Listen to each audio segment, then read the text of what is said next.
Yung letter S, serve others.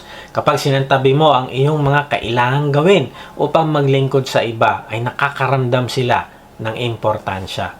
Nakakaramdam sila ng respeto. Imagine mo ito, ano kaya ang naramdaman ng mga alagad ng Panginoong Yesus nung hinugasan niya ang kanilang mga paa? Siyempre, nakaramdam sila na sila ay pinapahalagahan at nirerespeto. Kaya kaibigan, kung sinasabi mo na ikaw ay alagad ng Panginoong Yesus, ay maglingkod ka din sa iba.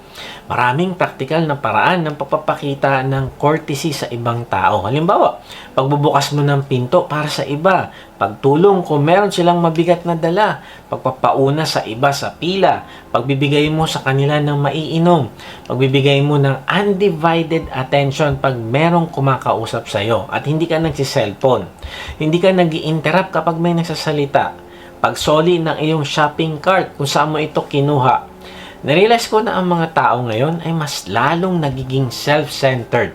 Kaya hindi na nila naiisip maglingkod sa iba. Halimbawa, maririnig mo sa isang tao, entitled ako sa kung ano ang gusto ko. Dapat ibigay ito sa akin kung kailan ko gusto. Importante ang aking oras kaya hindi ako dapat maistorbo ng sino man. Nagbabayad ako ng tax, kaya karapatan ko magpatakbo ng mabilis. Walang makikialam sa akin. Karapatan ko maging masaya at gagawin ko ang lahat kahit anong mangyari. Karapatan ko mandaya para umunlad naman ako.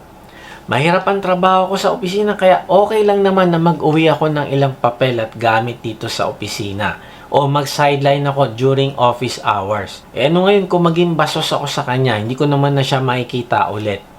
May karapatan akong magalit at mambastos lalo na kapag ang kausap ko ay mali-mali o bastos din kausap. Alam mo, last week ay nag-rent kami ng condo para mag-overnight. Kaya lang, pagdating namin doon sa condo ay walang towel at sabon.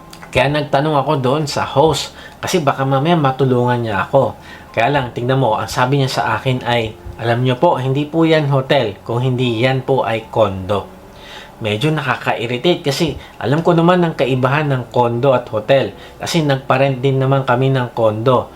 Pero kumpleto naman ng kwarto na pinaparent namin ng lahat ng kakailanganin ng guest.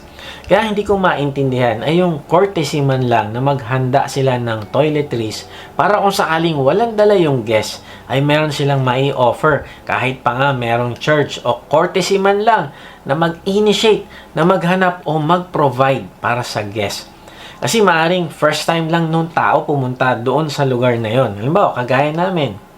Anyway, niremind ako ng Diyos na huwag na makipagtalo at maging good example sa aking asawa at doon sa host ng condo na iyon.